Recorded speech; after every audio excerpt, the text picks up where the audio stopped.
Ou, bonjour à tous et à tous, moi je m'appelle Tristan Riom, je suis vice-président de la métropole de Nantes en charge de l'énergie et du climat. Je suis également militant écologiste. Voilà. Je suis content d'intervenir ce soir parce qu'en fait, moi j'ai appris beaucoup de choses en lisant les rapports de Virage Énergie Climat.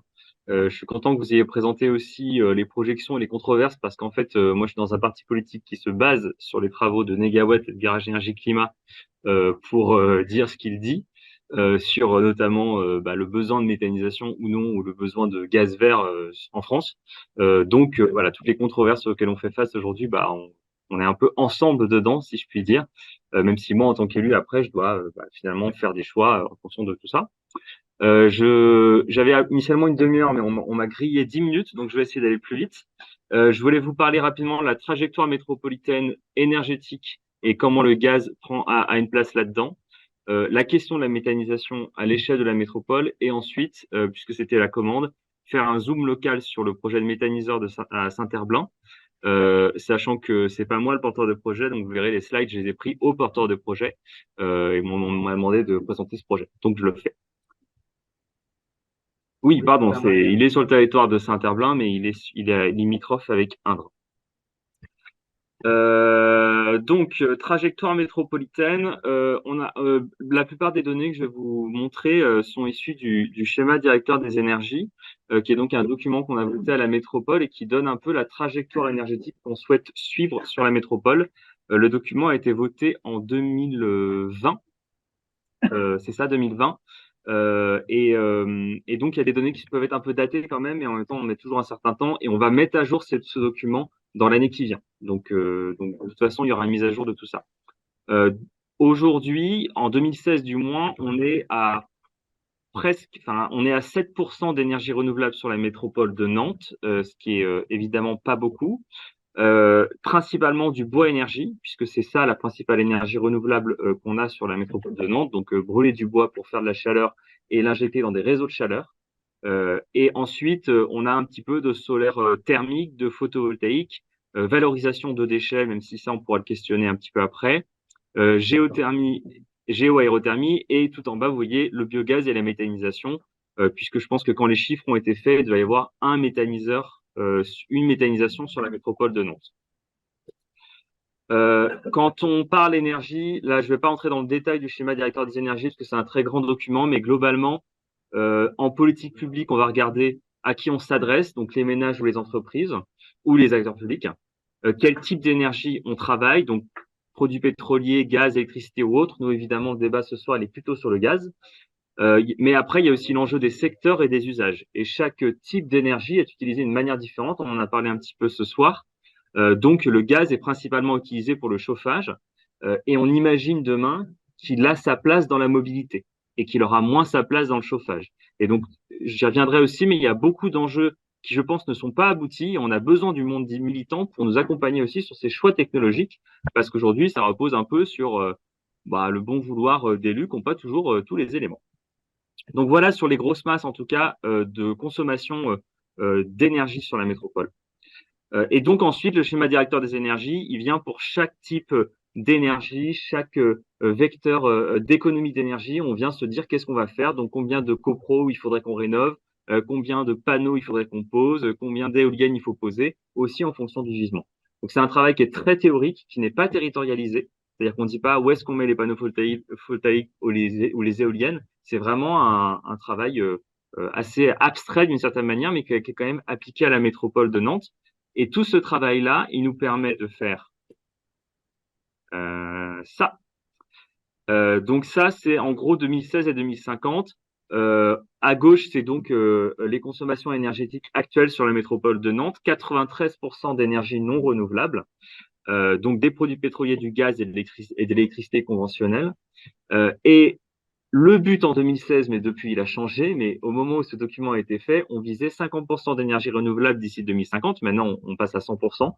Je ne vais pas m'étaler sur comment, mais si vous avez des questions, je vous expliquerai comment, c'est quoi la différence entre ces deux documents. Et donc, du coup, ça nous donne quand même une idée de ce qu'on doit développer comme technologie sur le territoire pour maximiser la quantité d'énergie renouvelable. Et vous voyez qu'on a quand même un objectif de réduction des consommations de 25%, sur le territoire. Pourquoi pas plus alors que les scénarios nous indiquent 50% de réduction à l'échelle nationale? C'est parce que ce scénario est fait dans un cadre d'augmentation très forte de la population. Autre débat qui est l'attractivité de la métropole et le gain de la population. Autre vecteur de combat très fort de la part des écologistes, mais on ne rentrera pas dans ce débat sinon on ne va pas s'en sortir. Donc on n'est pas forcément d'accord avec ce chiffre, mais en tout cas c'était une des données d'entrée du schéma directeur des énergies. À noter que aujourd'hui la facture énergétique de la métropole c'est 1,3 milliard d'euros. Donc par an, 1,3 milliard d'euros quittent le territoire pour acheter de l'énergie principalement fossile, beaucoup issus de pays pas très démocratiques aussi. Et donc l'enjeu de relocaliser l'énergie et de diminuer nos consommations d'énergie, il est bien de prendre ces 1,3 milliards et les injecter sur le territoire. Voilà. Et ce que je voulais donc vous dire, c'est que quand on regarde un peu sur les différents types d'énergie, là, produits pétroliers, gaz naturel et électricité, tous ne portent pas la même charge de réduction de consommation. Le principal enjeu, c'est réduire de 60% la consommation des produits pétroliers, de 40% la consommation de gaz et de 30% la consommation électrique. Et pour arriver à 50% d'énergie renouvelable, nous, on est parti sur l'idée de 3 méthaniseurs sur la métropole. C'était 5, pardon, je me suis trompé dans le chiffre en faisant la slide tout à l'heure.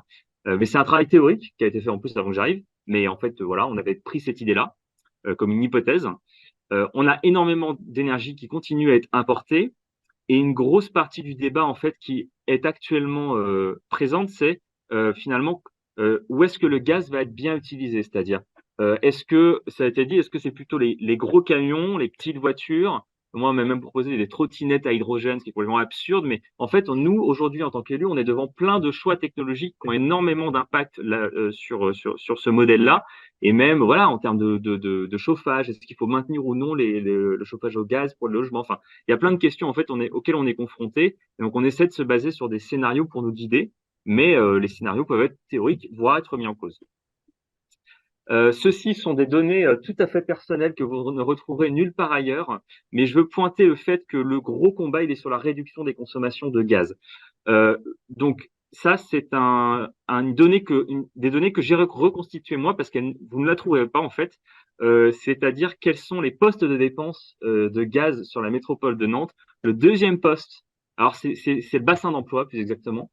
Le deuxième poste de dépenses de gaz sur le bassin d'emploi de la métropole, c'est les serres industrielles. Les serres industrielles bouffent énormément de gaz. On ne le sait pas parce qu'ils sont raccordés sur les réseaux de transport et pas le réseau de distribution. Et donc, pour le savoir, j'ai dû reconstituer à partir d'une demande qu'ils nous avaient fait parce qu'ils voulaient se raccorder à notre réseau de chaleur. Ce à quoi on a répondu non parce qu'on ne veut pas décarboner un modèle néfaste. Mais du coup, donc c'est comme ça qu'on a réussi à savoir combien de quantité de chaleur ils consommaient pour le gaz. Mais aujourd'hui, on a plein de politiques publiques pour réduire les consommations de gaz de l'habitat, faire gaffe, vous, pour pas prendre la bagnole, tout ça. Alors par contre, les serres industrielles, il n'y a aucune politique publique pour dire qu'il faut réduire cette consommation. Et CF aussi, ce qui s'est passé avec les soulèvements de la Terre, etc. Moi, je me suis fait traiter d'éco-terroriste au Sénat parce que j'étais aux manifestations des soulèvements de la Terre. J'en ai vu certains aussi ici. Ça participe à ça. Il faut vraiment pointer que c'est pas possible ce monde où il y a un quart de la consommation de gaz qui part pour chauffer des serres et faire pousser des tomates en hiver. Tant qu'on gagne pas ce combat, la seule solution, ça va être d'installer des méthaniseurs absolument partout et ce sera juste pas possible pour le modèle agricole. Donc, il faut absolument gagner ce combat de la réduction de la consommation de gaz. Ceci étant dit, dans notre schéma directeur des énergies, on regarde un peu du coup les gisements, ça a été dit, c'est-à-dire qu'est-ce qu'on pourrait potentiellement méthaniser. Alors, ce que veut dire ça, c'est le schéma maximum donc qui a été travaillé avec l'ADEME, ça a été dit, qui est très maximaliste parce qu'il estime qu'on capterait tout le gisement, ce qui est pas bon pour le modèle agricole. Mais ça pointe quand même que vous voyez sur le centre et la métropole de Nantes, on a quand même un certain nombre de déchets ménagers, par exemple, qu'on va capter notamment à partir de l'année prochaine, qui peuvent être méthanisés. Et on a sur d'autres territoires des potentiels intéressants, mais on va pas forcément chercher à tout méthaniser parce que ce serait pas forcément bon. Mais on a aujourd'hui des cartes qui nous donnent ce gisement. Et de l'autre côté, la présentation est mal faite. Donc des cartes qui nous montrent le gisement. Et de l'autre côté, on s'est posé la question, qu'est-ce qu'il faudrait installer comme méthanisation par territoire. Ça c'est des données qui datent aussi de 2016. Alors, il y a beaucoup de choses d'un coup, ça aurait dû apparaître au fur et à mesure, mais en gros, sur la métropole, on a imaginé qu'il fallait à peu près 5 méthaniseurs, 2 de taille de 30 gigawattheures et 3 de taille vers moyenne 11 gigawattheures. Pourquoi on dit ça? Parce qu'on estime qu'on ne doit pas, nous, métropole, toujours exporter notre pollution à la campagne, c'est-à-dire qu'on doit assumer d'en mettre dans la ville si on assume d'avoir de la méthanisation. Pour autant, il y a aussi une limite de place et tout un tas d'éléments. Mais du coup, ce chiffre-là est un croisement de différents gisements agroalimentaires et de déchets ménagers.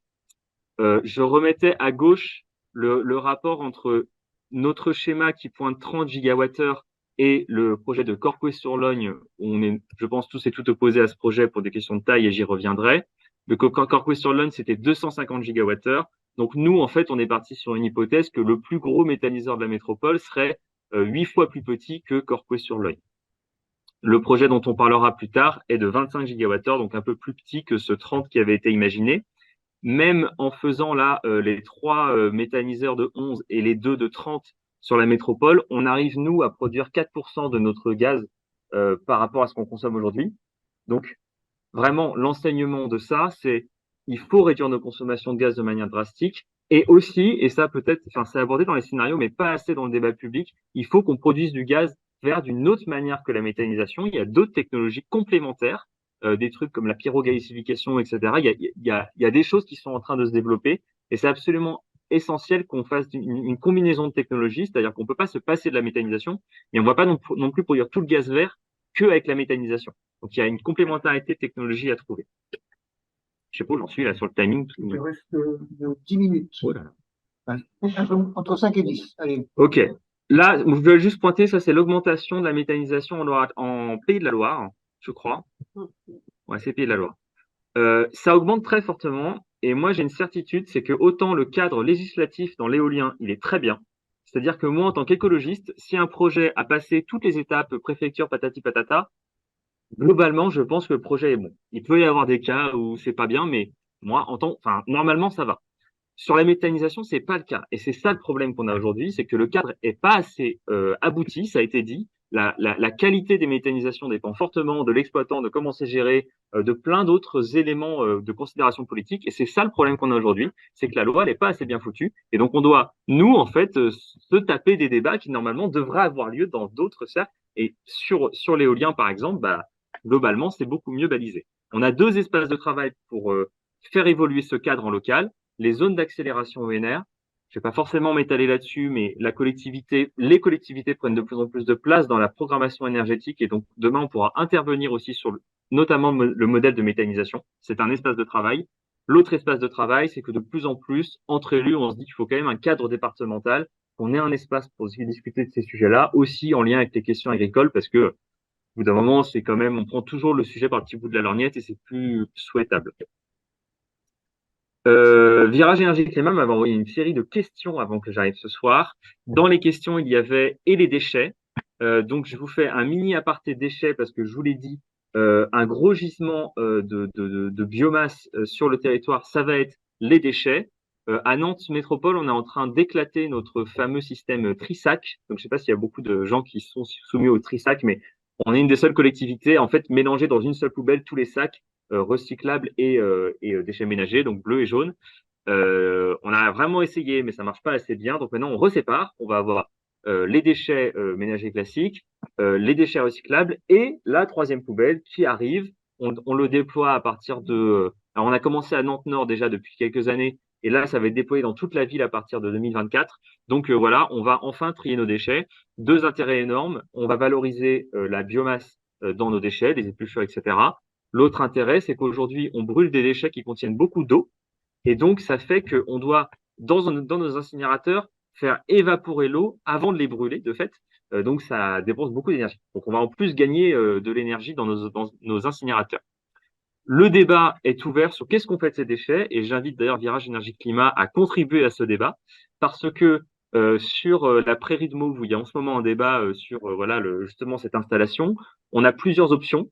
Une option de compost, c'est d'ailleurs ce qu'on fait aujourd'hui avec nos déchets, on les composte pour Nantes-Nord, ou une option de soupe méthanogène ou de méthanisation.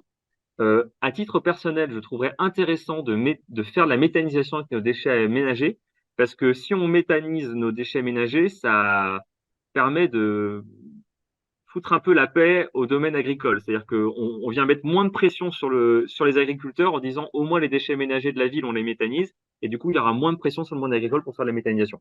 Ça, c'est une appréciation personnelle parce qu'on n'est pas tous d'accord au sein des écolos là-dessus, mais en tout cas, je pense que c'est un débat dans lequel il faut s'engouffrer.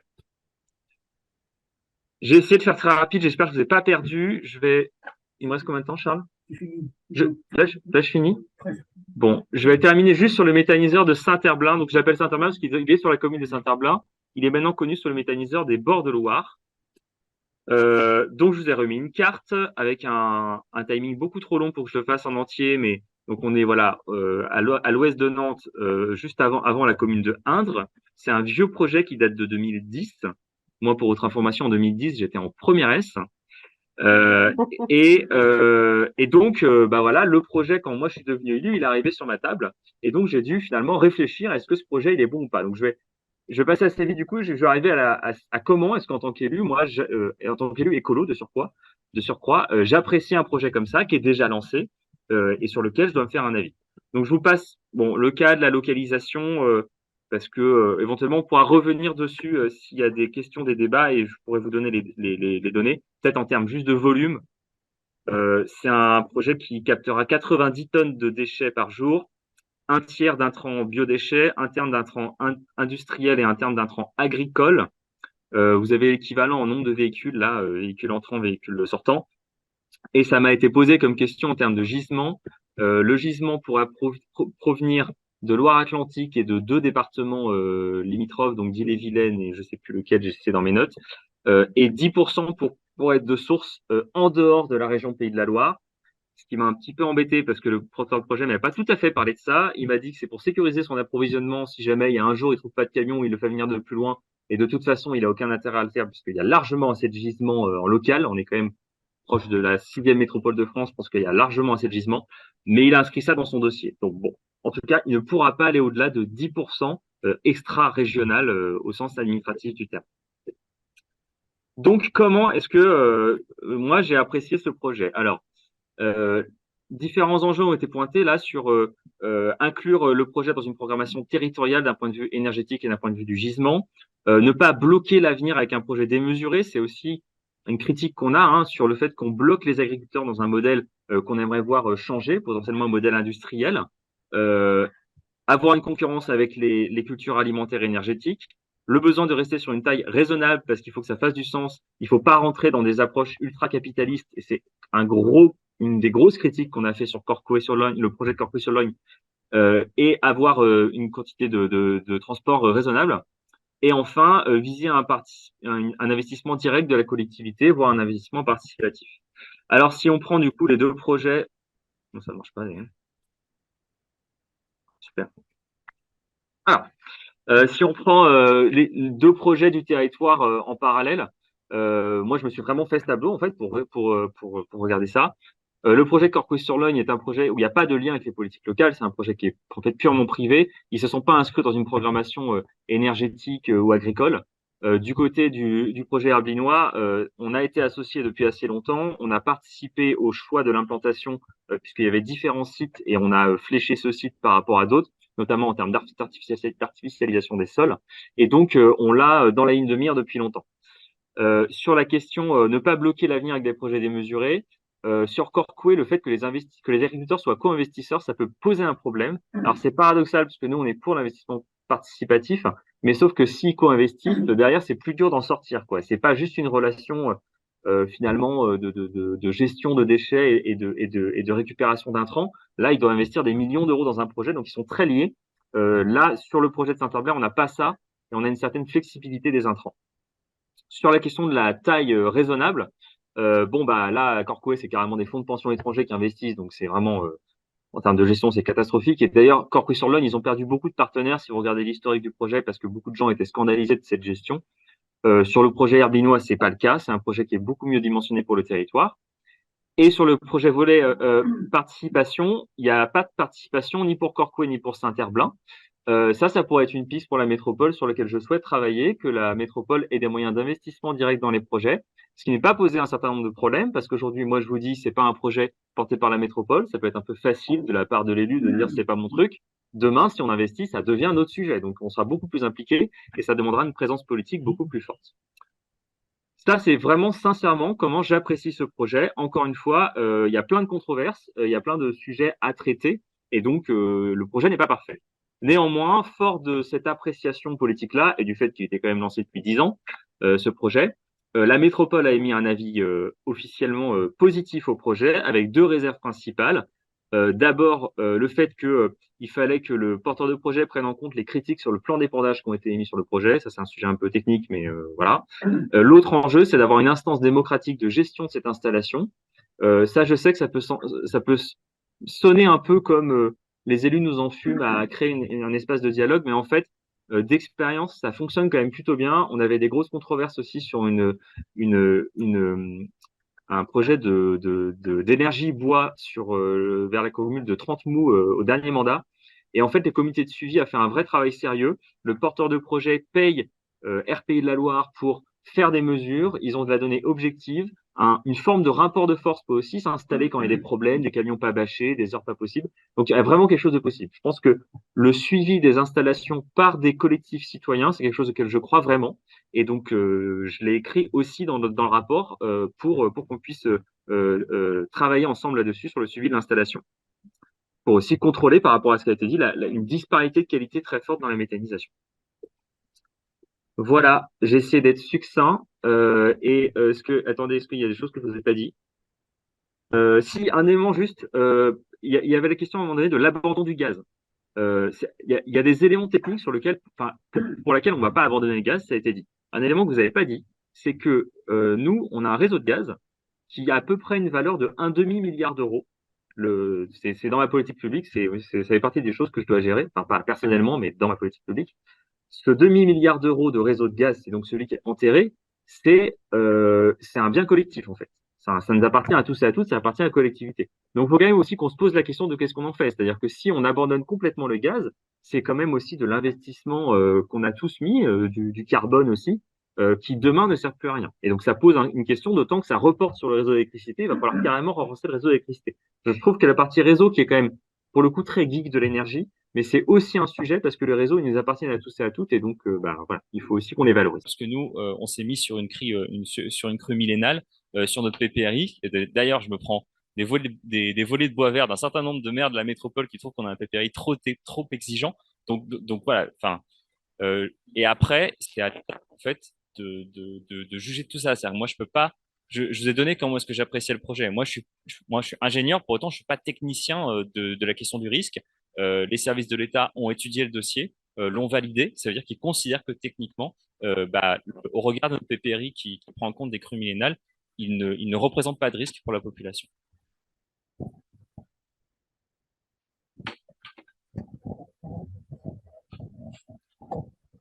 Euh, Bonsoir, ça marche? Ok. Moi, je trouve intéressant que effectivement des associations s'intéressent à ces sujets-là et d'ailleurs la question de la gouvernance est très importante pour le suivi de toutes ces installations. Je suis euh, aussi satisfaite du fait qu'on ne parle pas de la méthanisation uniquement sur le plan agricole parce que actuellement, il y a plein de projets autour de l'énergie dans le 44 qui tournent sur des espaces agricoles. Donc, c'est intéressant de voir aussi ce qui se passe au niveau de la métropole.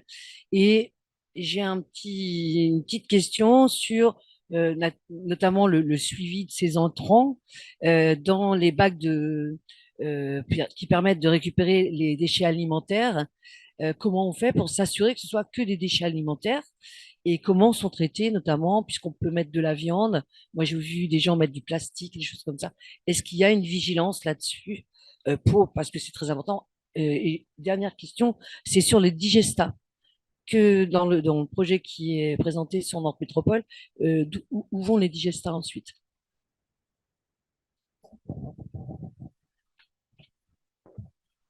Alors, je réitère que je suis pas le porteur de projet et enfin, je sais pas si le but c'est que je réponde à toutes les assos sur ce projet particulier.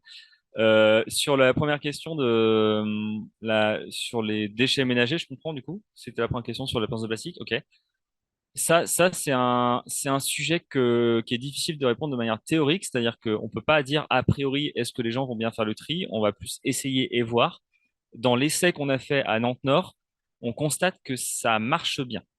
Et même, enfin, la surprise qu'on a eue du côté métropolitain, c'est de voir à quel point ça marche bien. C'est-à-dire, vraiment, les gens font attention au tri. Il n'y a que des déchets ménagers compostables qui sont mis dans les poubelles prévues à cet effet. Donc, on est agréablement surpris du sérieux avec lequel les gens font le tri.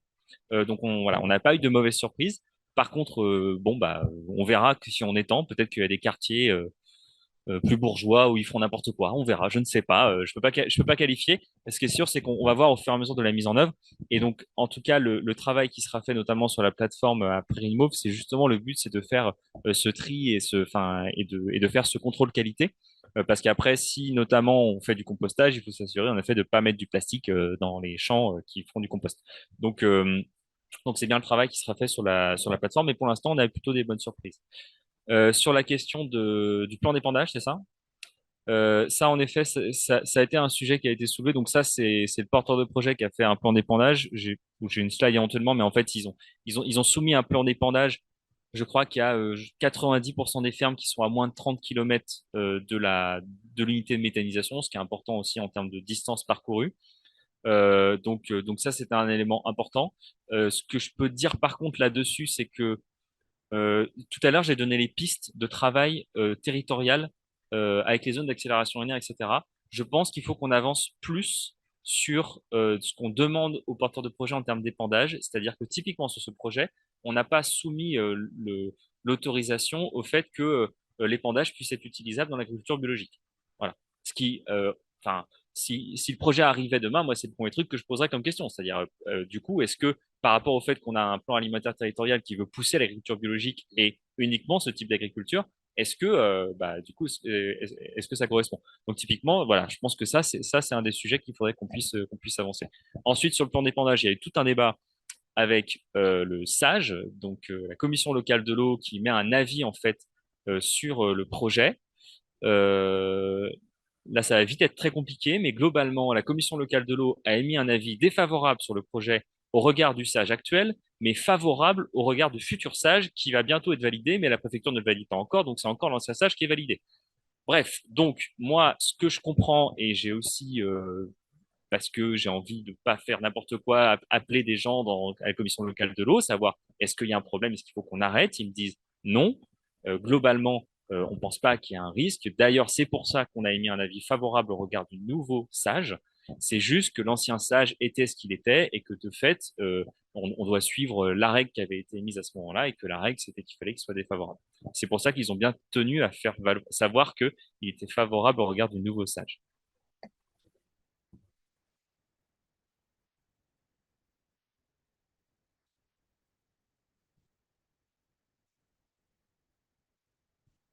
Et bah, c'est alors sur la gouvernance, c'est pour ça que je pense qu'il faudrait que les collectivités, pas forcément la métropole, mais la puissance publique rentre à l'actionnariat des projets. Euh, D'ailleurs, c'est ce qui se passe aujourd'hui dans l'éolien, par exemple, beaucoup.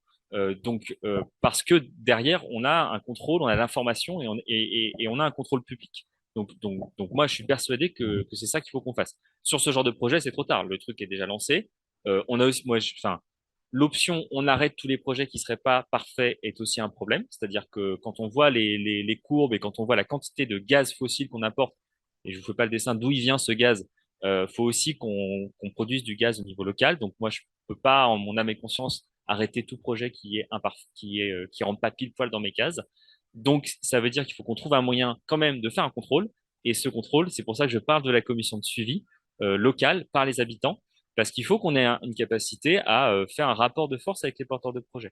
Et un rapport de force auquel ils sont pas forcément mécontents, hein. Ils sont aussi, pourquoi pas, contents d'avoir une instance de suivi. Mais si demain il y a des camions non bâchés par exemple, qui arrivent sur l'installation et qui font qu'on a des bouts de, je sais pas, des fluents d'élevage qui se mettent à sauter partout sur la route, bah, il faut bien que rapidement, on ait un moyen de faire remonter le problème, que moi, en tant qu'élu, je puisse dire aux porteurs de projet, ça ne va pas, vous devez vous mettre en règle au regard de la loi. Enfin, à chaque fois qu'on a fait des instances de suivi, ça a bien marché dans ce sens-là. Et c'est quand il n'y a pas d'instance de suivi, qu'il n'y a pas d'interlocuteur, etc., que là, il y a des problèmes.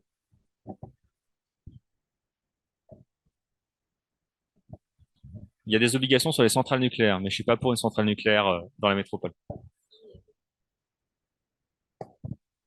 Adeline Aumont de l'association Elle.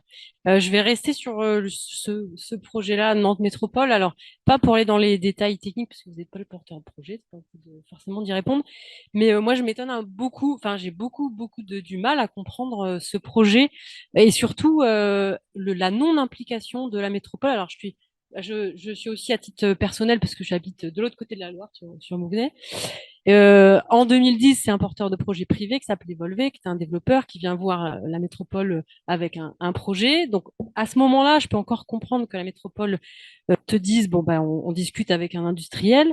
Mais en 2017, quand il faut reprolonger des choses, il y a déjà des objectifs dans la loi par rapport aux biodéchets, la loi AGEC, qui fixe déjà à 2024. On le connaissait déjà, ce seuil-là, il va falloir. Et ça, c'est de la responsabilité de la collectivité d'avoir à proposer des solutions de gestion de traitement des déchets. Et c'est dommage qu'à ce moment-là, la collectivité s'est pas dit, eh bien, je me saisis du sujet pour pouvoir être maître finalement du projet, parce que c'est la gestion de mes déchets, les déchets de mes citoyens dont il s'agit. Ça, c'est la première chose dont je m'étonne, de laisser faire uniquement un industriel face aux déchets que produit la métropole. Et je m'étonne aussi que dans un projet comme ça, on est dans un territoire fortement urbain, même s'il y a de l'agriculture aussi, hein, mais qu'on importe des fumiers qui vont venir d'ailleurs pour venir les mettre en zone urbaine pour redistribuer les digestats à 30 km. Ça n'a pas beaucoup de sens, donc ça, je comprends pas du tout. Puis l'autre chose, c'est que la métropole est très forte pour faire des concertations sur les politiques publiques. Elle en fait sur plein de sujets, mais là, il y a eu vraiment un défaut de concertation.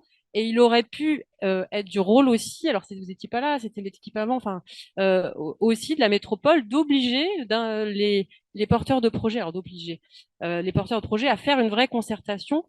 Le cadre législatif, je ne pense pas que ça soit le cadre législatif de la méthanisation qui n'est pas assez abouti parce qu'il est très rigoureux. Je pense que c'est le cadre global de toutes les installations classées pour l'environnement, hein, que ce soit méthanisation, éolien, c'est pareil. Quand on arrive en enquête publique, c'est trop tard. La concertation, elle doit avoir lieu avant. Et ça, c'est le cadre législatif français qui est comme ça, hein. Méthanisation, éolien, c'est pareil. Hein, il c'est peu, c'est trop tard. Donc, voilà, il y a plein de questions quand même sur ce projet-là.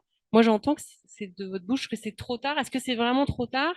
Est-ce qu'il n'y a pas, on est face donc CNJ aujourd'hui, un industriel qui n'a pas l'habitude dans ses projets de méthanisation aujourd'hui, mais quand même, on regarde en Bretagne, il y a un site à Jonzé sur lequel ils ont accepté, mais parce que la collectivité, donc on est sur Réchauffer Communauté, dès le début, c'était son projet. NJ est venu après.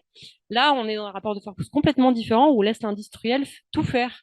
Et c'est dommage. Et c'est vrai, c'est vraiment dommage parce que du coup, je vais pas m'inscrire vis-à-vis des préoccupations techniques mais sur la gouvernance, sur ce qu'on fait de nos déchets, ouais, c'est vraiment dommage d'un territoire qui pourtant, dans le métropole, on sait faire de la concertation, on sait faire plein de choses. Donc voilà. Bah, donc, c'est raide. Alors, non, mais moi, je suis tout à fait d'accord avec ce que vous dites. C'est-à-dire qu'en fait, moi, je suis pour le fait que les collectivités interviennent plus dans les projets en général, toute énergie confondue. C'est juste que bah, c'est un peu nouveau. Objectivement, la doctrine aujourd'hui de la métropole, c'est bah, le privé fait, c'est cool, qu'il fasse, quoi. On s'en occupe pas. Donc, il faut qu'on change cette doctrine, c'est ce que je porte. C'est même, on l'a même inscrit dans le programme en 2020 des écologistes. Enfin, c'était vraiment ce qu'on voulait faire. On a appelé ça le service public de l'énergie. Le propos du fond, c'est de dire avant, il y avait EDF qui décidait de manière descendante et qui contrôlait l'ensemble de la production énergétique. Demain, en fait, c'est une production décentralisée. Or, il ne faut pas que la décentralisation entraîne de la privatisation massive. Et donc, il faut décentraliser et public. Et comme c'est pas l'État qui va mettre son grain de sel dans tous les projets, c'est aux collectivités de prendre la main. Donc voilà, on va recréer un EDF local et décentralisé. Ça c'est le projet politique qu'on a porté en 2020 d'un point de vue énergétique. Donc je suis tout à fait d'accord. C'est juste que, bah, encore une fois, en fait, moi, en tant qu'élu, en vrai, je passe mon mandat à, à travailler des projets qui sont pas les miens. Enfin, c'est ça, en fait, la vie d'élu. Enfin, j'espère qu'il y en a qui ont été élus et qui le seront un jour dans leur vie, mais c'est super, mais c'est juste sur ce volet-là, c'est un peu la triste vérité. Donc, je suis tout à fait d'accord là-dessus. Je suis tout à fait d'accord sur le volet gouvernance. C'est pour ça que je dis qu'il faut qu'on rectifie le tir sur ce projet-là. Je suis pas tout à fait d'accord sur le côté biodéchets, c'est-à-dire que franchement, si maintenant on arrivait avec un méthaniseur prêt à accueillir, mais qu'on n'avait pas mis en place la collecte, bah ça servait à rien cette histoire. Et en fait, le méthaniseur tel qu'il est là, il y a aussi une partie agroalimentaire. Enfin, c'est pas que des biodéchets ménagers cette histoire. Donc, si S'il faut développer de la méthanisation pour les biodéchets ménagers, bah, c'est tout le débat à la Prairie de Mauve. Donc, allez contribuer à l'enquête publique dans ce sens si vous le souhaitez. Euh, mais de fait, il va répondre à un besoin, ce méthaniseur. Il y a aussi un argument qui est de dire, attention, c'est de l'agro-industrie. Est-ce que vous n'allez pas faire du greenwashing de l'agro-industrie que par ailleurs, nous combattons sur d'autres combats? Donc là, ça touche à la question du gisement, c'est-à-dire que moi, je ne soutiendrai pas l'installation de 40 méthaniseurs pour de l'agro-industrie autour de la métropole. C'est juste que le gisement est tellement énorme aujourd'hui, on est quand même un territoire avec beaucoup d'agro-industrie.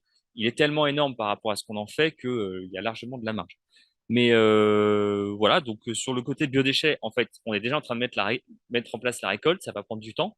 Et là, maintenant, on va se poser la question de ce qu'on fait de la ressource. Mais je suis tout à fait d'accord sur le fait que toutes les collectivités sont à la bourre. Je tiens à préciser qu'on est censé mettre en place la collecte effective au 1er janvier 2024. Nous, on va être en retard parce qu'on ne fera pas toute la collecte de la métropole au 1er janvier 2024. Et encore, on est une des collectivités les plus avancées de France. Donc, de toute façon, je sais pas du tout une réponse, mais là-dessus, tout le monde est à la bourre et c'est une catastrophe sur la collecte des déchets en général. Pardon, non, j'aimerais juste compléter par un élément, parce que c'est vrai que du coup, c'est très, enfin, je dois répondre à des questions, mais juste, moi, je veux dire, nous sommes le peuple de l'écologie. Ça, c'est nous. Moi, les postures que je tiens en tant qu'élu, elles émanent du travail militant. Alors, peut-être que vous n'avez pas l'impression que c'est le cas parce que là, on n'est pas du même côté de la table, qu'on n'est pas d'accord sur la gestion des risques, etc. Mais moi, je me nourris de ça. C'est-à-dire que j'ai commencé en disant, je me nourris des rapports de virage énergie-climat, etc. Et donc, mes attentes, c'est aussi que s'il y a des désaccords là et on les pointe, mais en fait, allons-y, qu'on les écrive et qu'on milite ensemble dans toutes les ce système et faire que pourquoi pas les prochains ils soient vraiment sous contrôle public. Enfin, vraiment toutes les controverses auxquelles on va avoir affaire dans l'écologie, il faut qu'on arrive à les résoudre ensemble. Et moi, je considère que je suis un élu écologiste, donc au service de l'écologie, donc je suis là pour porter ce message. Je porte juste ce qui est aujourd'hui inscrit dans le programme qui nous a fait élire et qui contient notamment ce qui est dans les scénarios négawatts. Marie Savoie.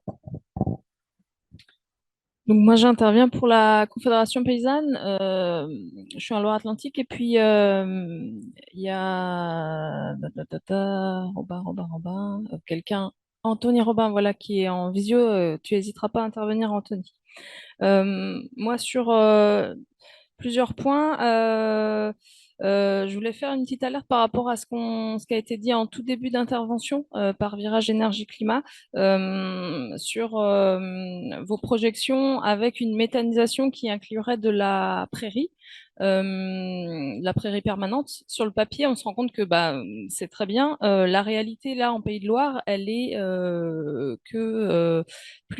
on a atteint les seuils de plus de 5%, enfin de presque 5% de prairies qui ont été retournées en Loire-Atlantique et qu'on risque enfin là, on a passé brutalement en fait en régime d'interdiction de retournement de prairies pour tous les agriculteurs.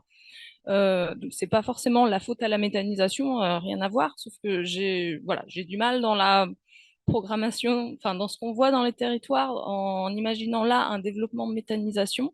Euh,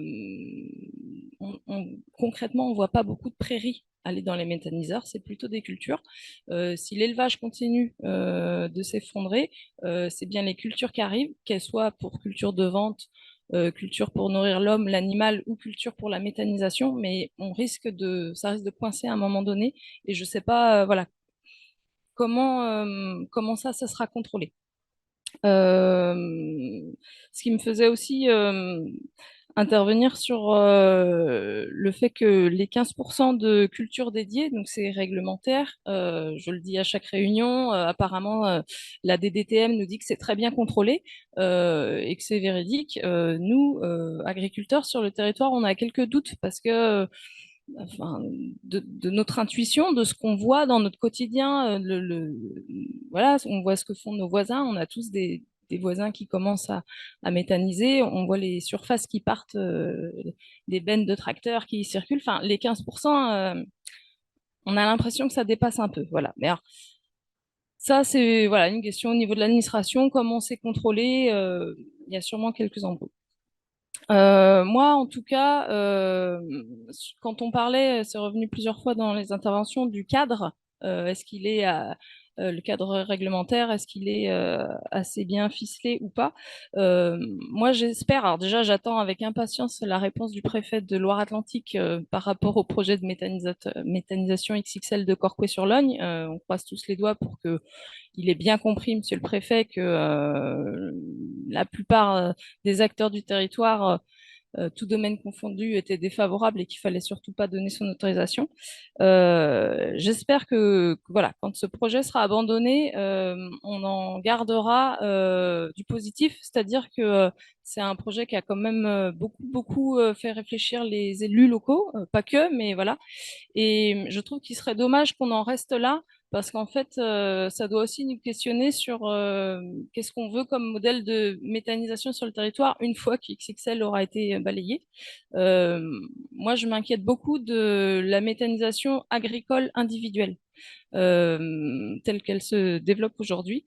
Et du coup, voilà, je pense que la question de l'implication des collectivités dans les territoires sur ces questions-là, elle va être indispensable. Et on voit bien que c'est très compliqué pour. Alors, c'est compliqué apparemment à Nantes Métropole, mais c'est aussi compliqué pour les élus des territoires parce il y a vraiment une culture, voilà, je pense, issue d'un syndicaliste majoritaire fort, qui dit qu'il ne faut surtout pas que la collectivité sont nés dans les affaires agricoles. Voilà, dès qu'on parle du foncier, dès qu'on parle de gouvernance dans des projets, c'est très compliqué et je constate qu'il faut énormément de poigne et de courage aux élus euh, pour pouvoir forcer un peu la porte. Mais pour moi, ce sera vraiment indispensable parce qu'en fait, la méthanisation individuelle, on voit bien que c'est un système c'est vraiment les accapareurs de terre de demain. Alors, je suis pas là pour dire il y a les bons agriculteurs et les mauvais agriculteurs, mais par contre, il y a des modèles agricoles qu'il faut faire évoluer et des cadres à mettre pour que demain, j'étais très contente là que vous puissiez nous donner les chiffres du gaz consommé par les maraîchers industriels. Parce qu'en fait, ce qui se passe, c'est que les maraîchers industriels, du coup, ils montent des méthaniseurs pour leurs déchets maraîchers et ils font une super pub parce que c'est vertueux, la boucle est bouclée. Ce qu'ils n'ont pas dit, c'est qu'en fait, ils en consommaient déjà énormément avant et voilà, on ne parle pas du social. Et du coup, voilà, c'était hyper intéressant de pouvoir avoir cette donnée-là et de mettre le doigt parce qu'en fait, on se rend compte que c'est vraiment les modèles agricoles qu'il faut faire bouger. Euh, je pense que voilà, il y aura d'autres interventions plus tard, mais je ne veux pas monopoliser la parole.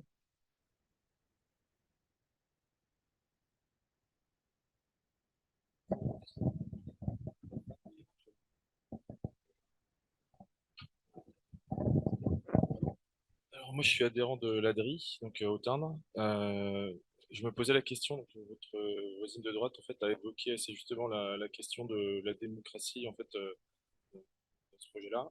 Il y a eu notamment une enquête publique qui a été très fortement défavorable à ce projet-là et qui a été totalement balayée par le commissaire enquêteur.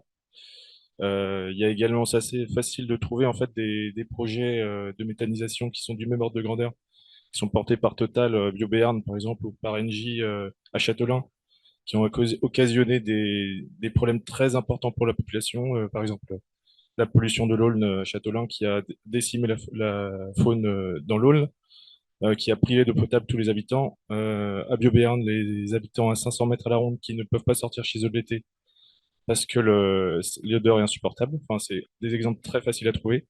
Et donc, c'est tout ça pour répondre à Monsieur Clément qui dit que des projets de ce type-là, en fait, sont plus garants du respect, en fait, des normes, etc. C'est pas forcément la vérité. D'autant plus que c'est des projets qui sont pas forcément rentables, qui ont besoin de développer l'agriculture industrielle pour être rentable.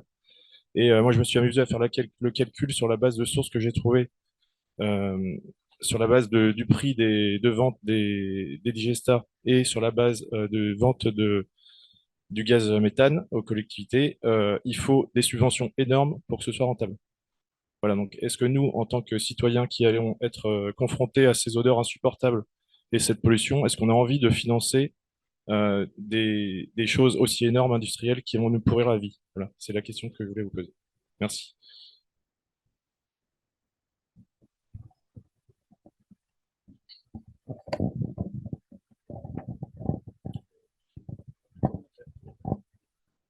plutôt rebondir sur ce qui a été dit à l'Arronsard de la Mayenne, donc de la FE53. Nous, on a une particularité, c'est qu'on défend, on accompagne les riverains, qui sont souvent le parent pauvre de ces projets-là, des gens qui sont oubliés, parce qu'en général, ils ne sont pas beaucoup. Voilà. Et j'ai été moi-même concerné par un projet, piloté par une entreprise dont on a parlé tout à l'heure, là, et qui est... Enfin, c'est pour ça que les chiffres comptent, là, aller prendre avec des pincettes parce qu'il faut vraiment voir dans quelles conditions ils ont été faits. Est-ce que on a vraiment étudié la réalité du terrain, les épandages, comment ils se font? Enfin, il y a tellement de paramètres possibles que ça peut être, ça peut aller du simple au double. Un des grands acteurs du scénario de Négawatt, c'est aussi un des grands acteurs de... Voilà. Christian Couturier, pour pas le nommer. Voilà, donc faut faire attention à tout ça. Au niveau de la législation, quand on dit elle est claire, elle est loin d'être claire, parce que quand on voit M. Macron qui a simplifié les démarches, quand on fait un méthaniseur de 11 000 tonnes, moins de 11 000 tonnes, et il passe en déclaration, c'est-à-dire on n'a même plus besoin de demander l'avis aux élus, s'ils sont d'accord ou pas. Hein, ça fait quand même des projets qui vont faire 1 hectare, 1 hectare et demi. C'est quand même une belle usine et ça passe en déclaration comme si on voulait faire un hangar dans le coin de son champ. Donc ça pose question. Sur le maïs, etc., les contrôles ils sont inexistants, faut le dire. Voilà, faut arrêter aussi faut arrêter de se voiler la face. Il y a aussi le maïs, les agriculteurs en général, ils ont des scrupules à mettre du maïs. Effectivement, ils arrêtent à 5-6%. Mais on voit les projets où il y a des industriels avec, là, ils ont le droit à 15%, ils vont à 15%. Voilà, il y a aucun problème. Il y a aussi la pression des banques. On a rencontré pas mal d'agriculteurs qui veulent pas mettre de maïs, mais on leur dit, ça serait bien de sécuriser votre approvisionnement. Voilà. Donc, il y a une grosse pression. Il y a une pression des industriels également, pour que ça rapporte. Voilà. Et puis, je finirai par donner un exemple d'un méthaniseur de 10 000 tonnes. C'est 2 ou 3 agriculteurs à peu près. Une ferme de 70 hectares. Voilà. Si vous mettez 15% ça veut dire quoi 15%? C'est ça. C'est vague. Eh bien, si on fait les calculs, c'est 1600 tonnes. C'est 40 hectares de maïs pour 3 fermes. Voilà ce que ça veut dire, 15%. Je vais peut-être simplement répondre. Vous avez évoqué la question de Négawatt et de la participation de Christian Couturier, qui est effectivement le directeur de l'association Solagro, qui a réalisé le scénario AFTER 2050. Et le scénario AFTER 2050 prend en compte les questions de l'agriculture au niveau production d'énergie et réduction de gaz à effet de serre. Et c'est tout à fait normal qu'effectivement, M. Couturier et l'association Solagro participent. On l'a vu effectivement dans le projet d'énergie partagée qu'on a présenté. Solagro a été un bureau d'études qui a travaillé sur ce projet d'énergie partagée. Il y a des projets de méthanisation où effectivement Solagro intervient, mais il n'est pas du tout partisan de la méthanisation industrielle. J'attrape le micro au passage pour voilà, rebondir avec un petit commentaire. Je pense qu'il y a aussi sur toutes ces questions quand on veut définir la méthanisation, est-ce qu'elle est industrielle, pas industrielle, agricole, pas agricole, territoriale, pas territoriale. Je pense que le mot industriel, il y a un biais là-dessus, c'est qu'en fait, il y a les méthanisations industrielles, des fois qu'on dit par sa taille. Il y en a qui vont dire que c'est une question de taille. Des fois, ça va être en fonction de la nature des produits qu'on va mettre dedans. Est-ce que c'est des déchets de l'agroalimentaire versus déchets agricoles?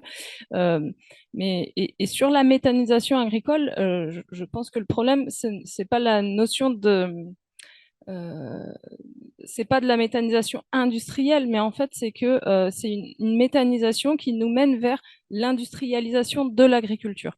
Et quand je dis ça, ça veut même pas dire qu'elle est portée par des fermes industrielles. On voit bien, il y a des méthanisations avec petits collectifs qui semblent, enfin, à mon avis, voilà, si je devais dire lesquels je trouve les moins les moins dangereuses pour nos territoires, ce serait voilà, ces méthanisations à petits collectifs. Mais petit à petit, on voit bien qu'elles nous poussent vers une industrialisation de l'agriculture. Il suffit en effet d'aller en vacances. Moi, je suis montée dans l'Orne cet été. J'en ai vu des hectares de maïs.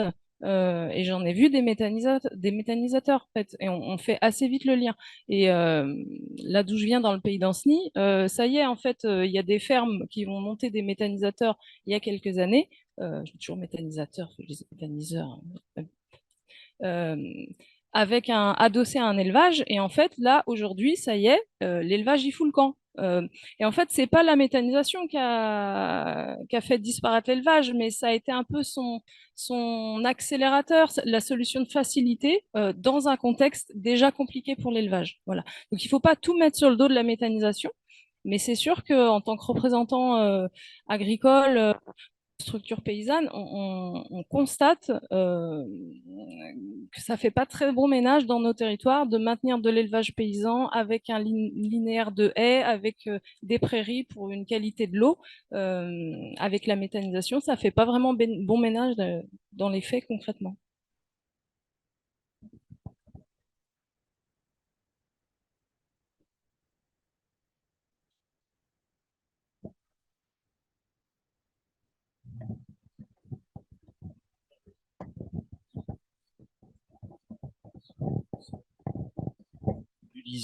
Enfin, des éjections sur place. Enfin, je vois pas bien le rapport avec le problème de l'élevage, quoi. Enfin, de déclin de l'élevage, quoi.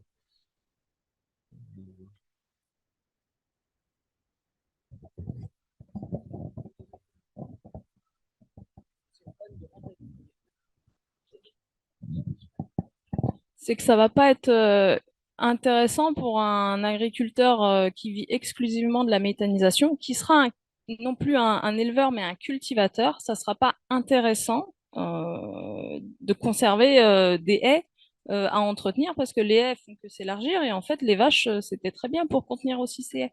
Voilà, c'est tout le système qui va avec et c'est ce que je disais tout à l'heure. Moi, j'aimerais bien croire qu'on mettra de l'herbe des prairies permanentes, comme le disait le scénario de Solagro. Dans les faits, aujourd'hui, j'ai des doutes. On revient au méthaniseur de Saint-Herblain. Il est vrai que la population étant à 600 mètres, on s'en moque complètement, comme disait le monsieur.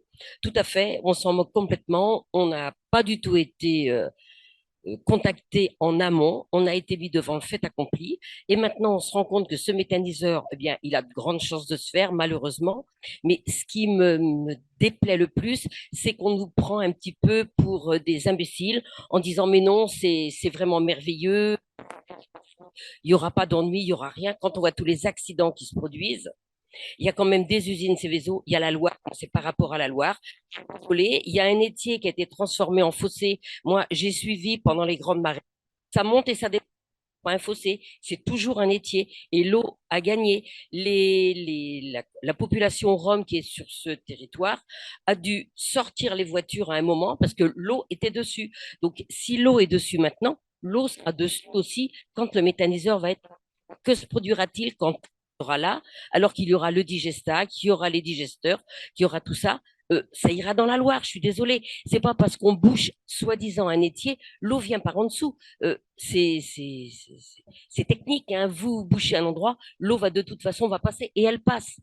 L'étier était là et l'étier était rempli d'eau. La population a évacué les voitures puisque l'eau était sur le terrain. Donc, on ne vienne pas me dire qu'il n'y aura jamais d'inondation. De plus, alors on manque d'eau, je suis d'accord, on va cultiver du maïs et le maïs demande beaucoup d'eau.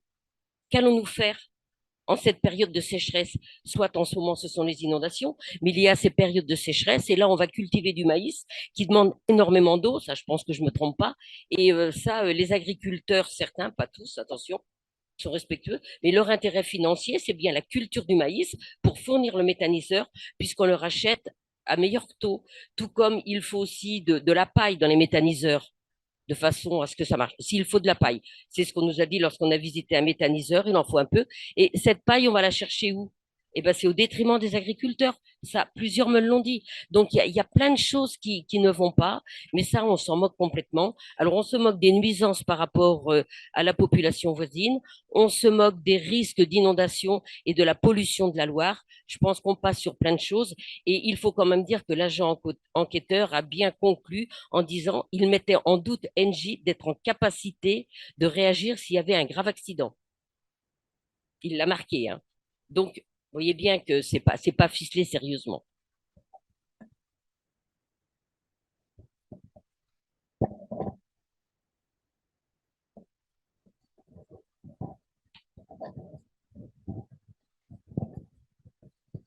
J'avais des questions pour la conf, mais je vais d'abord réagir à quelques éléments qui ont été dits. D'abord, je réitère sur le choix du site. Pour moi, la non-artificialisation, parce qu'on l'a pas beaucoup abordé, mais quand même assez souvent, les méthaniseurs, c'est des projets qui artificialisent des sols. Et pour moi, c'est un sujet aussi qui m'interpelle. D'où le choix du site en l'occurrence.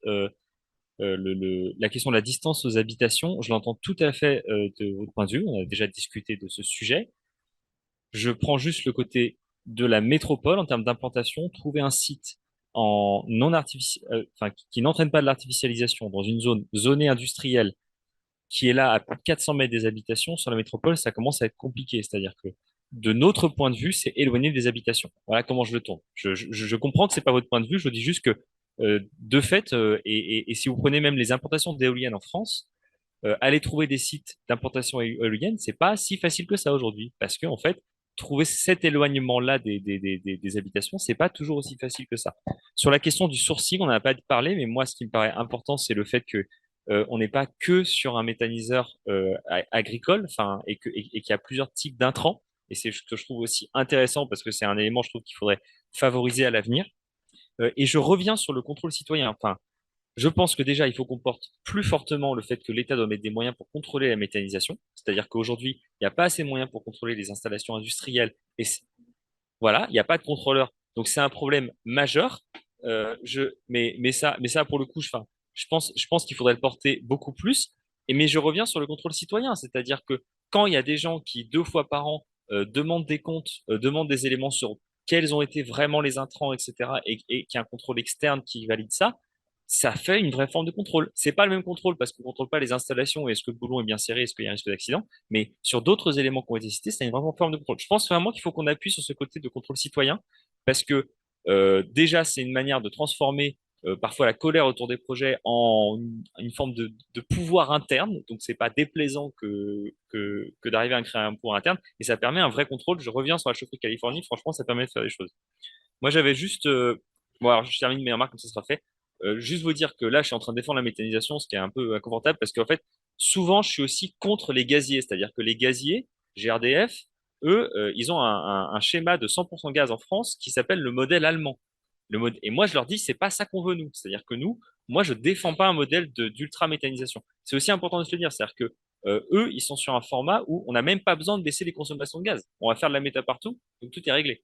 Franchement, il faut aussi se dire que même si là, moi, je défends la méta, on n'est quand même pas du monde de ceux qui veulent en mettre partout et qui acceptent même pas de diminuer les consommations. Sur la simplification, ça a été dit. Oui, il faut développer les énergies renouvelables, mais pas au prix de la simplification. Et pour le coup, c'est pareil sur l'éolien. Si on dit pour développer plus vite l'éolien, on sacrifie les règles du droit environnemental, bah en fait, ça va se reporter sur le débat politique. Alors qu'aujourd'hui, les règles sont suffisamment bonnes pour qu'on soit rassuré sur les projets. Donc, moi, je plaide pour qu'il y ait un bon encadrement des projets de méthanisation, que du coup, on n'ait pas à chaque fois besoin de se reposer tout un tas de questions et qu'en fait, il y ait un contrôle un peu plus administratif, plus fort de ces projets. Et moi j'ai 2 questions pour la conf, parce que sur les cives, j'ai entendu beaucoup de choses et son contraire. J'ai cru comprendre que la Confédération paysanne n'était pas contre les cultures intermédiaires à valorisation énergétique quand c'en est vraiment. Donc voilà, quelle est la position aujourd'hui? Et tout à l'heure, j'ai mis une réserve sur la participation financière des agriculteurs au projet de méthanisation.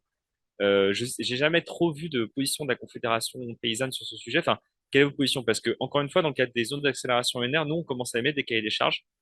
Ce que vous avez dit sur on refuse le très gros et le trop petit, c'est ce qu'on a inscrit, modulo nos amis de Picofou qui étaient là tout à l'heure, mais il y a d'autres éléments qu'on va inscrire. Donc voilà, j'aurais bien aimé vous entendre sur ces 2 volets.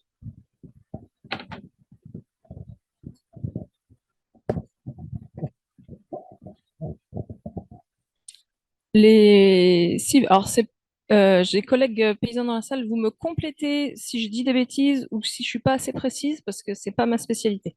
Sur les cives, nous ce qu'on a constaté, c'est toujours la question du modèle déclaratif en fait, en fonction d'une date d'implantation d'une culture. Et d'une date de récolte, on peut faire passer finalement pas mal de choses en cive en fait. Et donc ça pose problème. Et puis, ben, il y a toujours cette question de, en fait, vaut-il mieux passer sur un système avec beaucoup de culture et interculture versus avoir de la prairie permanente dont on connaît tous les enjeux, externalités positives, voilà, sur d'autres sujets. Est-ce que on risque pas de sacrifier la qualité de notre sol, sa capacité à retenir l'eau, voilà, et toute la biodiversité. Donc il y a tous ces enjeux-là. Et puis sur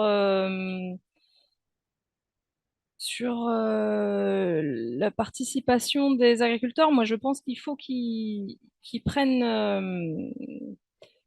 leur part. Alors, à la fois, je trouve que c'est normal que les agriculteurs investissent dans leurs outils, si c'est eux qui le gèrent, si ça reste des projets agricoles. Par contre, moi, je donne. Alors, on n'a pas forcément une position conf là-dessus. Je parle un petit peu ma parole m'engage moi à ce stade, mais moi, j'ai l'intuition qu'il faut pas non plus. J'ai entendu en fait comme étant une garantie de la virtuosité d'un projet, c'était notamment ce que Solagro disait, qu'il soit porté par les paysans. Alors j'ai beau être paysanne, je dis attention, ne faites pas toujours que confiance aux agriculteurs. Et moi, je crois beaucoup dans le modèle de gouvernance partagée où les agriculteurs doivent avoir au moins la moitié ou presque, voilà, enfin, en fait, c'est plus une question de savoir qui met l'argent, c'est vraiment la gouvernance. Et du coup, il faut que à Corcoué, on sait très bien que les agriculteurs, en vrai, c'était un collectif, mais ils n'étaient pas majoritaires en investissement, mais et en gouvernance, on voyait bien que ils n'allaient pas être majoritaires à terme. Euh, je critique aussi quand la collectivité prend juste quelque part parce que la banque, elle a dit que ça allait aider à faire passer le projet, parce qu'en fait, il manquait de sous. En fait, la collectivité, elle a juste mis un peu de pognon sur la table, mais comme elle n'a pas trop envie de se faire taper dessus et puis d'avoir à gérer ça, elle prend pas trop de part dans la gouvernance. En fait, il faut qu'on trouve le bon équilibre, et je pense que l'implication des citoyens est aussi à voir. Et puis, voilà, dans des zones chaque territoire est différent, mais dans des zones où il y a des usines qui ont aussi des déchets intelligents à traiter, ben voilà, quelle part elles prennent, il y a beaucoup de choses à faire.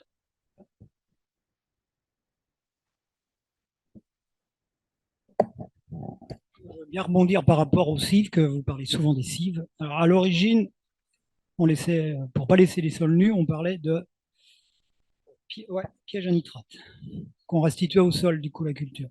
Après, les gens qui sont partis dans des techniques de non-labour, beaucoup en grande culture, parlent de couverts végétaux qu'on restitue au sol.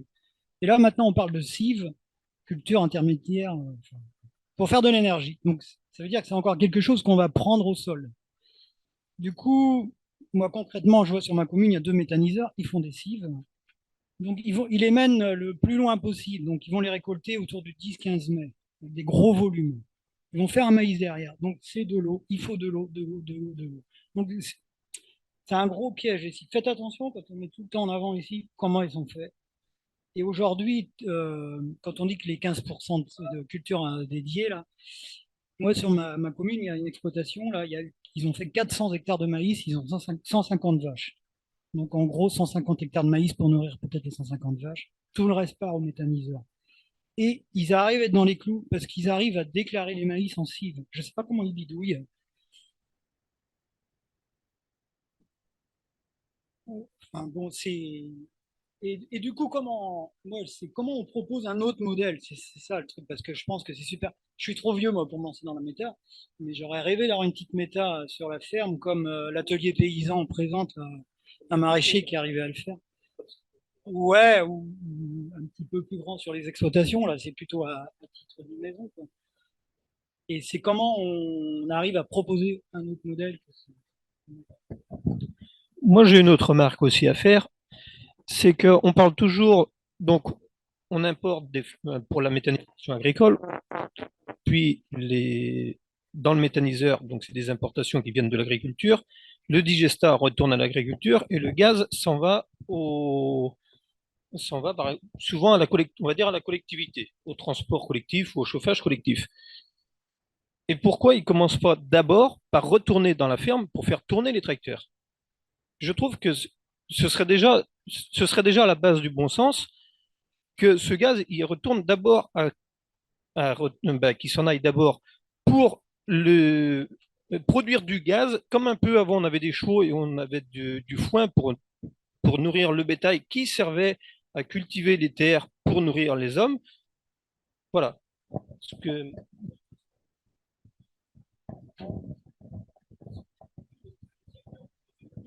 Alors, il y a des modèles qui arrivent, mais forcément, c'est des très gros modèles, à je ne sais pas combien de chevaux, peut-être 200 chevaux. Donc, entre ça et avoir des tracteurs accessibles aussi en termes de prix, mais ça arrive, ça arrive. Donc, euh, sauf que on a parlé dans les scénarios, on a parlé beaucoup de gaz pour faire de la mobilité, parce qu'effectivement, on sait se chauffer autrement, on sait faire des chaufferies bois, il vaut mieux utiliser du bois pour se chauffer et garder, et parce qu'il va falloir remplacer le pétrole quand même, hein, l'urgence climatique, on n'a pas le choix quand même.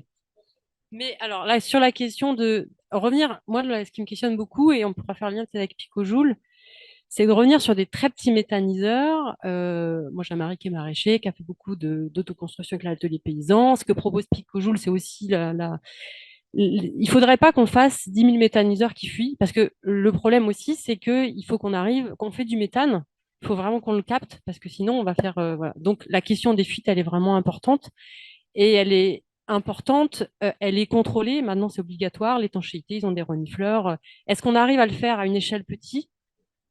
Oui, pour les gros méthaniseurs. Et c'est pareil pour les cultures. Aujourd'hui, les directives européennes, elles obligent, pour l'instant, pour les plus gros méthaniseurs, à faire venir un contrôleur externe, la PAV, Certisud, voilà, les gens que vous connaissez, si vous êtes en bio, vous faites venir, là, c'est le même principe. Elle oblige les gros méthaniseurs à faire venir un contrôleur externe qui va contrôler les déclarations PAC, qui va contrôler les photos aériennes, qui va contrôler est-ce qu'il n'y a pas eu des prairies, vont retourner jusqu'à 8 ans en avant. Ça arrive, c'est nouveau. Mais pour l'instant, c'est que les gros méthaniseurs et des petits méthaniseurs à la ferme passent sous les radars.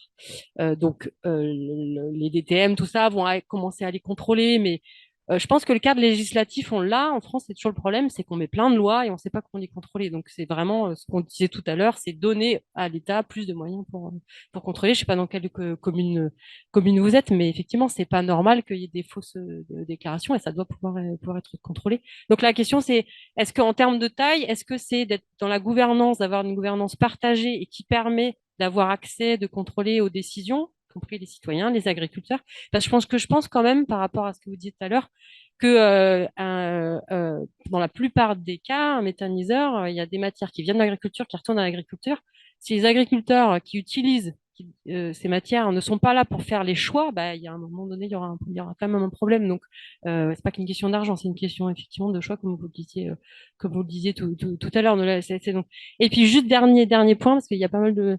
C'est qu'effectivement, cette question de culture intermédiaire, effectivement, alors, il y a on a travaillé avec Arvalis, là, on vient de sortir des résultats là, justement sur les cives. Effectivement, entre le 25 avril et le 15 mai, c'est là que tout se joue. Donc, il y a un moment donné, il va falloir peut-être mettre des dates plus précoces pour que derrière, ben, il y ait la possibilité d'avoir une vraie culture de printemps qui puisse se faire derrière. Donc, vous avez tout à fait raison, tout est une question de date et ça se joue à 3 semaines près, quoi.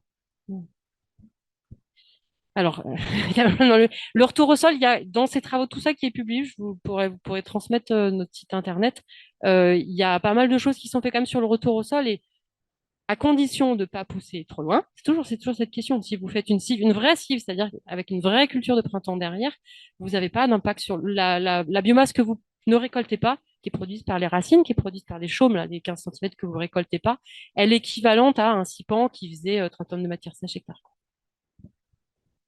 Je voulais juste préciser que dans la diapo, on a parlé d'un projet soutenu par Énergie Partagée, les marges de Bretagne. Dans ce projet, la gouvernance, c'est les agriculteurs qui sont présidents. Donc les agriculteurs ont la maîtrise des intrants et des sortants, et non pas un industriel qui en a leur imposer. Donc la forme coopérative, la forme effectivement gouvernance soutenue par énergie partagée prend en compte cette décision principale au niveau des agriculteurs. Bonsoir à tous. Un méthaniseur, donc ça transforme des produits qui peuvent être agricoles. Et moi, je me pose une ou deux questions sur justement comment ça fonctionne économiquement. Le méthane, il est revendu à quel prix? Au prix des gaz sur le marché pétrolier? Il est revendu comment? Les digestats, est-ce que ça a une valeur quand c'est pendu? Est-ce que c'est racheté? Quand des agriculteurs ils vont porter du maïs, par exemple, on leur paye au prix du maïs fourragé. C'est fait comment? J'arrive et je comprends pas tout, comment on rémunère chacun, comment on revend, etc. Est-ce qu'on peut avoir des précisions là-dessus?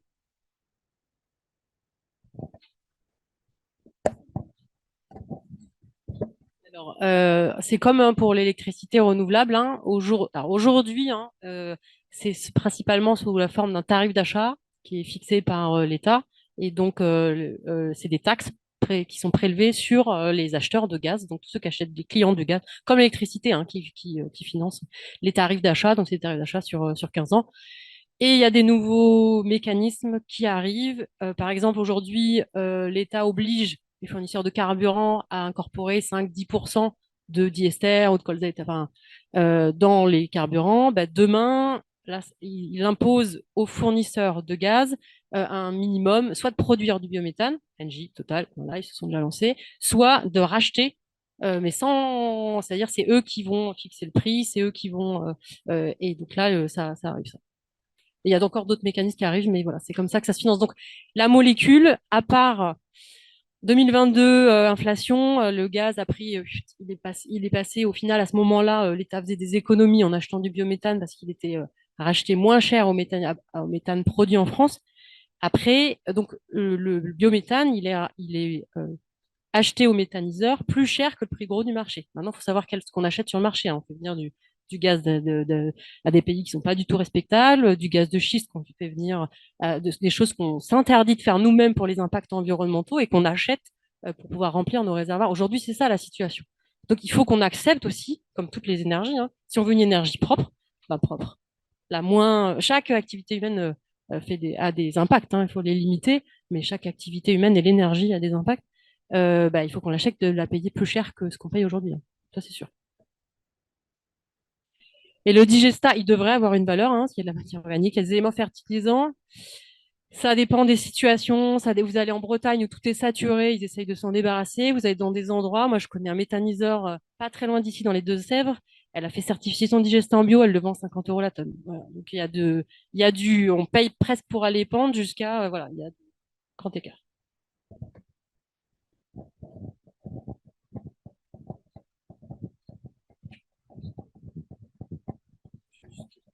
Quelques compléments à poser, comme, notamment à Monsieur Rion. Tout à l'heure, par exemple, vous parliez de gouvernance collective, notamment des riverains. Pour revenir sur le projet d'Engie à Saint-Herblain, au départ, le projet est resté caché des riverains jusqu'à très récemment. Ensuite, on a eu une enquête publique qui a été la plus courte possible.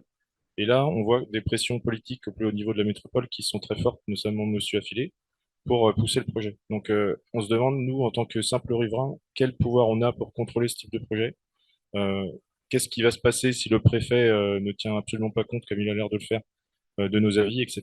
On va juste se faire rouler dessus et enfin, vos paroles, c'est juste du vent. En fait, par rapport à ça, c'est pas du tout démocratique.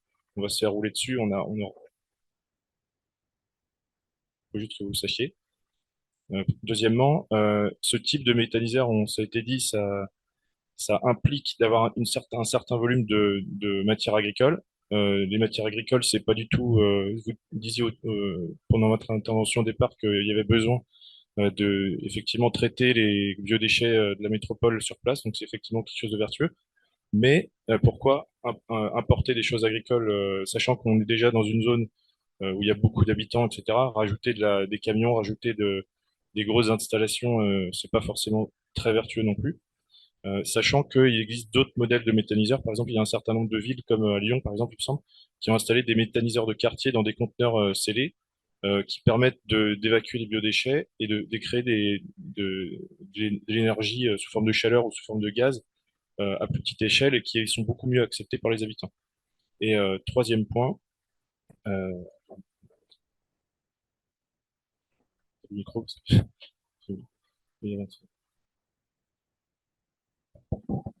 Merci. Alors, tu as une réponse. Euh, Moi, je comprends tout à fait les critiques sur la concertation. J'en suis pas satisfait non plus. C'est pas comme ça que j'ai envie de mener des projets. C'est pas comme ça que j'ai envie de faire de la politique en général. C'est vrai que quand on est arrivé, on se rend compte qu'en effet, il y a pas, en fait, il y a eu un processus institutionnel qui a été respecté. Ne vous inquiétez pas, mesdames et messieurs, on a bien respecté la procédure, etc. Mais ce qui est clair, je le dis de manière ironique, hein, excusez, mais ce qui est clair, c'est que aujourd'hui, c'est pas ça qu'on veut en fait. C'est pas simplement l'enquête publique, c'est pas simplement c'est passé en bureau municipal à Saint-Herblain, etc. Donc, je l'admets. Sur ce projet, ça a été fait comme ça, et j'en suis à la limite désolé, je suis pour rien, mais j'en suis quand même désolé parce que je trouve que ça donne une très mauvaise image de la méthanisation et de la métropole. Voilà, c'est pas comme ça que je pense qu'il faudrait qu'on travaille. Et la politique, vous avez tout à fait raison. Après sur la question de l'enquête publique, malheureusement, c'est souvent comme ça. C'est-à-dire que bon, moi c'est pas le seul projet soumis à enquête publique, etc. En fait, si on a besoin de concerter avant, c'est parce que de toute façon l'enquête publique elle est décevante, ça fonctionne pas bien ce truc-là. En fait, on doit rendre un avis sur un projet arrêté. Bien souvent l'avis est favorable, même si tout le monde est contre, on voit bien encore que sur l'œil. Donc, en fait, de toute façon, le système de l'enquête publique est systématiquement décevant en tant que tel, en termes d'espace démocratique. C'est pour ça que moi, j'appelle. Alors, je sais pas, vous avez parlé de pression politique, je sais pas de quoi vous parlez exactement. Moi, personne. Franchement, le jeu. Alors, Dieu sait qu'on s'engueule avec Bertrand Berthillier sur plein de sujets, mais pour moi, il ne pousse pas plus que ça. Voilà, il est content d'avoir un méthaniseur pour des questions d'énergie renouvelable. Enfin, il ne me fait pas de pression à moi ni rien du tout. La question est sur personne d'autre en l'occurrence, quoi. Et juste sur la question du comité de suivi, j'en ai beaucoup parlé de ça. Je sais que, en plus, je pense que certains d'entre vous portent un recours sur le projet, que moi j'arrive en disant venez, on va travailler ensemble, béni oui oui, alors que vous avez un recours, je sais que ça paraît absurde, etc. Je dis juste c'est un vrai truc, ce comité de suivi. Je dis juste c'est un vrai contre-pouvoir citoyen. Et donc une fois que ce sera purgé, une fois qu'il y aura le recours, etc. Vraiment travailler ensemble là-dessus. Je pense que vraiment ça peut impacter, ça peut changer les choses. Vous avez parlé des odeurs tout à l'heure. Euh, Typiquement les odeurs, c'est le genre de truc. Si dans 3 ans vous venez en disant ça pue, la première réponse du porteur de projet, ça va dire bah ça c'est votre avis, ça pue pas. Donc, si on veut objectiver ce sujet pour après aller dire au porteur de projet, bah si en fait il y a un problème, il faut qu'on fasse un état initial. Ça veut dire qu'il faut qu'on commence maintenant à travailler. Donc c'est pour ça, moi je comprends tout à fait le recours, je respecte le fait que vous ayez un recours. Si vous gagnez le recours et que le projet ne se fait pas, et ben voilà, bah, c'est comme ça, c'est la justice et c'est bien qu'elle fasse son boulot. Par contre, après, s'il se fait, et d'ailleurs j'espère que vous avez vu que j'ai mis au conditionnel le projet dans ma diapo, bah, il faut quand même qu'on bosse ensemble parce que vraiment, le contrôle citoyen, je pense que ça peut marcher aussi parce qu'on n'est pas satisfait du contrôle d'État. Voilà ce que je veux dire. Oui, je sais bien, et c'était d'ailleurs un des gros problèmes en fait de ce projet, c'est qu'il y a eu une approche purement administrative de la concertation, c'est-à-dire qu'on a dit le projet est sur Saint-Herblain, donc on concerte les Herbinois, et je sais que c'est le biais qu'il y a eu sur ce projet, et on est tous conscients. Donc ça, il y a que clairement, donc je remets pas en cause le fait qu'en effet il y a eu un problème sur la concertation avec Indre.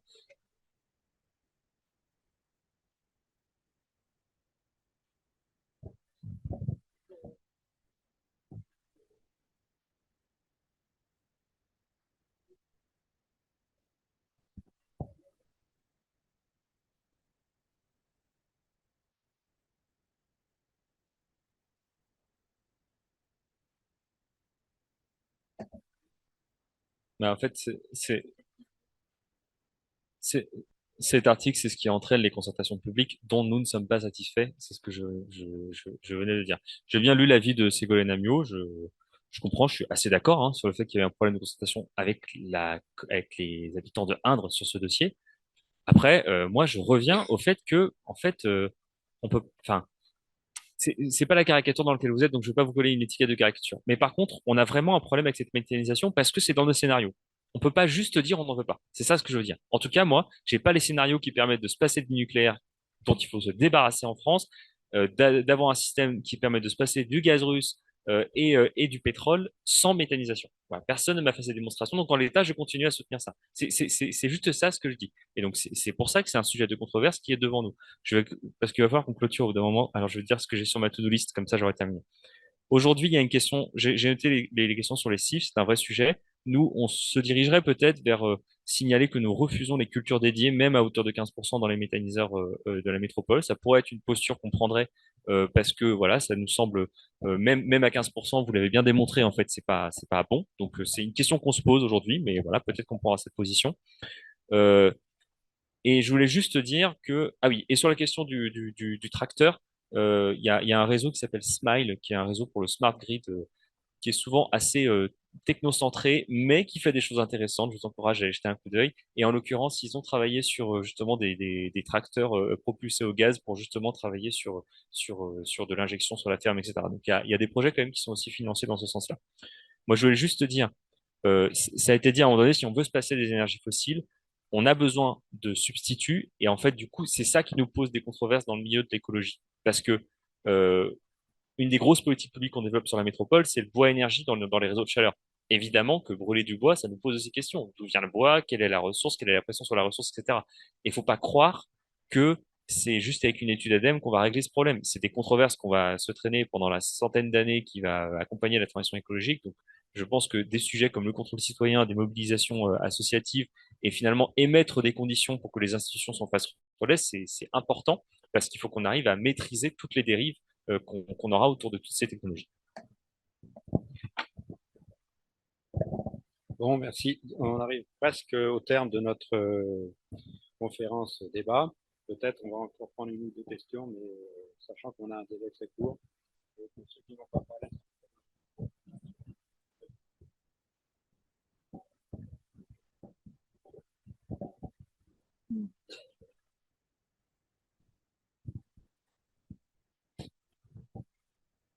Alors, moi, je voulais juste, dans la continuité de ce qui vient d'être dit là, par rapport au pouvoir citoyen, quand on lit l'arrêté du préfet par rapport au projet de méthaniseur de Saint-Herblain, là, il y a plusieurs prescriptions et donc, bon, on présume que plus ou moins on pourrait se garantir d'un certain nombre de choses, mais donc c'est marqué que c'est à la charge du porteur de projet. Mais comment on va pouvoir faire, nous, pour avoir les meilleurs experts, à la limite, mais que ça va être payé par le porteur de projet, en fait. C'est peut-être un peu enfin, c'est pas garanti cette affaire. C'est ça le problème.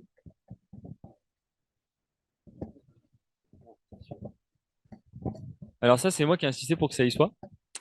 Euh, et, euh, et je suis content que ce soit repris. Parce qu'en fait, un comité de suivi, ça demande des sous. Les contrôles de qualité de l'air, c'est pas nous, vous ni moi qui allons poser des bornes de qualité de l'air. C'est pas vous ni moi qui avons les capacités de savoir comment on fait une étude d'odeur, comment est-ce qu'on contrôle les flux. Donc, il faut qu'on se fasse accompagner. Je considère que c'est pas à la collectivité de payer cet accompagnement. Je considère que c'est au porteur de projet de payer cet accompagnement. Par contre, je lui dis que c'est pas à lui de le faire. Il faut qu'il prenne un tiers garant. Donc, ce qu'on a fait par exemple sur la chaufferie Californie, c'est que c'est RP de la Loire qui fait les contrôles de qualité de l'air. C'est un organisme dans lequel j'ai personnellement confiance, qui est agréé par l'État, qui fait des études qui sont après publiques en toute transparence. Et donc, je pense que c'est ça la ligne, c'est-à-dire c'est pollueur-payeur. Donc, c'est à eux de payer les études et en fait pour amener les éléments dont on a besoin pour contrôler. Par contre, il faut que ce soit transparent et objectif. Il faut qu'on se donne les moyens de faire. Mais ça, typiquement, je pense que c'est vraiment le genre de discussion qu'il faut qu'on aborde après quand on établit un comité de suivi. Il ne faut pas que le comité de suivi soit en disant, parce que c'est un peu la tendance, en disant on a décidé, on allait discuter maintenant. Il faut vraiment que le sujet, on les aborde ensemble et c'est ce que j'aimerais sur ce projet, en tout cas, qui va s'ouvrir dès que les autorisations seront purgées et qu'on puisse travailler ensemble. Merci Tristan. On va peut-être conclure bientôt. Et je vous remercie tous d'avoir mis en évidence cette complexité du thème de la méthanisation, autant sur le plan effectivement des exploitants qui sont près du terrain, qui voient comment ça se passe. Il y a une transgression parfois des réglementations, donc le travail qui reste à faire semble énorme, très important. Autant le passé près. Et autant je suis aussi intéressé, enfin je suis intéressé. Je salue aussi l'intervention de Picojoule qui nous a montré un petit peu leur modèle de développement qui est à peu près, disons, qui est conforme à ce que l'on pourrait souhaiter sur ce type d'installation. Voilà. Et je rajouterais que si on fait un peu de politique fiction, quand il y a ce genre d'installation qui est concerté avec les citoyens en amont, etc., et que en plus la production, comme vous l'avez suggéré tout à l'heure, en intervenant autour aussi à la table, a dit ce serait pas mal que les citoyens soient intégrés dans la consommation du produit qui sort de l'usine, le gaz en l'occurrence, là, il y aurait, ça c'est de la politique fiction, mais en tout cas, cette politique fiction, elle est déjà en œuvre au niveau du réseau citoyen d'énergie renouvelable des Pays de Loire, au sein de l'association RECI, qui mettent de l'autoproduction photovoltaïque à disposition d'un collectif et non plus une injection réseau. Après, on ne maîtrise plus les coûts, etc. Bon, c'était une remarque. Je te laisse conclure, Jean-Claude, peut-être. Merci de votre attention. J'ai l'impression qu'on n'a pas réglé tous les problèmes ce soir. Je vais donc il va peut-être falloir que Virage Énergie Climat reprenne son bateau de pèlerin puis aille collecter des informations à droite et à gauche pour essayer d'aller vraiment au fond du problème. C'est un problème extrêmement complexe et puis très technique aussi, quoi. Enfin, bon, on dirait comme toutes les questions qui sont relatives à l'énergie, au climat. C'est notre croix, nous la portons depuis quelques années. Voilà, merci à tous et puis éventuellement pour ceux qui ont un peu de temps, on va boire un coup. Eh bien, au revoir à tous ceux qui sont en distance, qui sont restés jusqu'au bout.